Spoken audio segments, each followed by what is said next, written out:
All right, everybody, it is Puka. It is the One to Go show. I just want to thank Blue Line Brews, BlueLineBrews.com. Go on the show links. You'll find the website, everything they're doing for us at One to Go Show and Go Sports. And I am here with the legend, one of my heroes growing up, the 4F of Jeff Hinkemeyer, just minutes ago inducted into the Hall of Fame at the Hibbing Raceway. So congratulations, first off. Thank you. Thank you. So, all right, I'm just going to go, we're right off the cuff here. So about 1987, 80, I come to the races. Here's this guy with a toter home and an enclosed hauler. Tell me about that. You were like one of the first. Well, it wasn't mine. It was Salmer's, and they had some pretty good equipment for us. And we had a couple pretty good years. We ran up here, then kind of got involved with NASCAR racing, some regional stuff. We ran up here during quite a few of the invitationals. Had some good runs. Had a lot of fun up here. Really quite an honor to be in this Hall of Fame with all these people, and I was looking on that plaque of all the people that are there before us, and it's really an honor to be with such a cool crowd. Oh, totally deserving, guys. Ton of races here in Hibbing 1. So let's step back a little bit. You were in the 13, won the Labor Day shooter. What did they say, 81? Yeah, 81 I won that. Silver 1000. Won Silver 1000, 82. Thunderbird Open. And that was in Casson? That was in Casson, yeah. Won Russ Larson, and I've got another challenge series down there. I think that was kind of I consider it one of my Russ Larson. Because I don't think it's called that any longer, but that was still a full race. So you hail out of St. Cloud, and Alexandria's right there. Cedar Lake is over there. Why did you come to Hibbing? What was the lure to Hibbing? The money. The money was good up here. We ran 81. We ran 4 nights a week. We ran Superior, Hibbing, Proctor, and Thunder Bay. We did that for 3 years. We weren't working. We were just racing. So you were basically a professional race car driver at that. One of the originals. It was really neat that you could do it then because the money was good and the costs were reasonable, so it was fun that I had the opportunity to do it when I did it. I also had at that time, the same 3 years, Scott Center helped me nonstop, and I couldn't have done it without him. We right out of high school. Really? Yeah, 2 kids right out of high school. He helped me from when we were 17 and go out there and just kind of had the car hooked up pretty good and had a lot of fun. Oh yeah, that 4F. So I remember you on jack stands over here, rinsing off, 4 jack stands back in the day. So why the change from 13 to 4F? Because you were like the first person that had a number and a letter. Well, it was a number and a letter long before people had numbers and letters. Right, exactly. That number came from Joe Salmer, who drove for my dad back in the day. But that was early 50s, back after World War II, and everybody had numbers. There were 3 to go, 3-2. They were all 4F was a non-qualifier for the military. Is what Joe always said anyhow.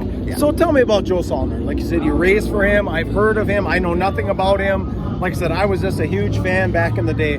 Tell us about him a little bit. Well, my dad, in 1967, my dad had other guys racing for him, but I remember in 67, Joe came and started driving for my dad, and it was like, wow, we've got the guy. And they started winning races. They really did.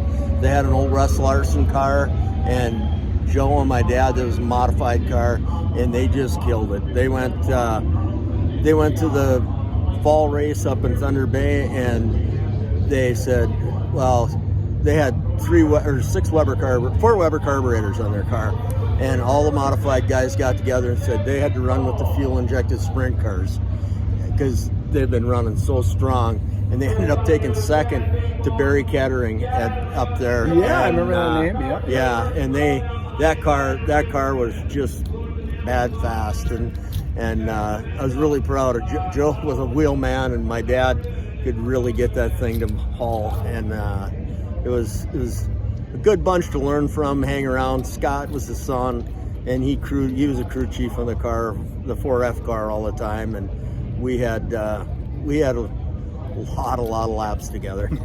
So tell me about the hauler. So like I was just telling you, when I was late 80s, there was only one guy, well, Mitch Johnson and you. Yeah. Enclosed trailer, you had the hauler, you had the picture, the Amoco Ultimate, remember Yes, that? I mean, yep, the yep. 4F, I mean, you were the cat's meow. So tell me about, I mean, like, did people talk to you about that? I mean, what was the deal with that? You were the first one. Well, it was a deal of convenience, but you know, that hauler didn't win a race for us. You had to unload that thing, and everybody had an open trailer before they had an enclosed one, and you know, but it was really nice in a rain out situation and being out of town, and we ran on the road with NASCAR, with some touring series, and just to be able to keep everything locked up and in one place. We were fortunate enough having Solners behind us so we could have equipment like that, that's for sure.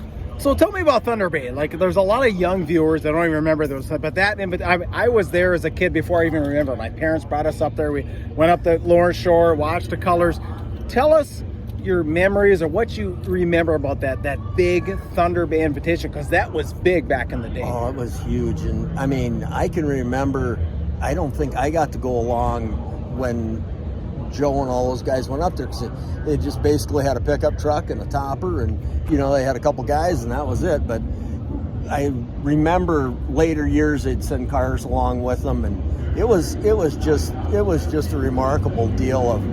I mean, there were guys from states that would just rent the entire hotel, and it would just be an entire party up there, because it was such a Woodstock scene, or whatever you want to say. Woodstock of racing. Yeah, Woodstock of racing. Yeah, that because that's the way my dad made it sound like. No, there was nothing better. It was huge, and I mean, that was going on when I could barely remember it. So, but we were definitely, it was quite a deal. Okay. Shout out to everyone in Thunder Bay, and you got the new track going. So shout out to you. Hopefully, over time, you could build that back up. So I hope you guys kill it up there. That track looks like it should be great, and there's such huge interest up there. Yeah, Timco in the day. Oh, we used to put a lot of laps. We've had a lot of laps and a lot of laughs. So Hibbing Hall of Fame. So I got to ask you this: what your favorite memory, or what do you remember? Is there a night, or is there a time, or a season that they remember most about Hibbing? Well, the thing I remember most about Hibbing was that Labor Day shootout when we won, and Zen was pounding on the back of the car with both his hands. And that was probably my most memorable moment at Hibbing when we won. And I can't say exactly what he said, but he was pretty excited. It was a pretty awesome time. That was my most memorable moment at winning Labor Day, and Zen coming out on the track after we won. And running in the swamp now. So one of my favorite things was, you know, you kind of semi-retired, but, you know, we'd go to the Silver and you would show up. That was like one of the few times up here you'd show up. Yeah. So when was the last time you were actually in a car? 10 years ago. So in 11? Yeah. Okay.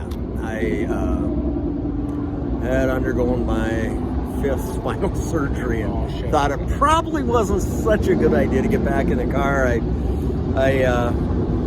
wish I could, but you know, there's a lot of G-forces going on in a body after 34 years. So, all right. So just to end here, your most memorable time in a dirt late model? Like I said, you've got, back then, for those who are listening, you don't know, there used to be, Alex was not Wazota at the time. They had this NASCAR series, big money at that time. I know you've got, do you have a Cedar Lake Championship too? Yeah. About 90 or 89 or something. Yeah, so what's your most memorable moment in a dirt late model? Can you name one? Well, it'd probably be passing Nesbitt up here in 81. For the Labor Day. That Labor Day race. He was a big dog. We were 21-year-old sit-faced kids, and we got one on him there. And, you know, that was quite, I felt it more of an honor than anything to pass him, because he was the man, no doubt. Oh, totally. Yeah. And that was in the 13 car. So those of you that are my age, you remember 4F. Previous to my generation, it was number 13. So thank you so much. Congratulations. Most importantly, it's a great honor. You totally deserve it. Hibbing Hall of Fame. Thanks, guys. Yeah, we'll Appreciate catch it. you on the next video. Okay.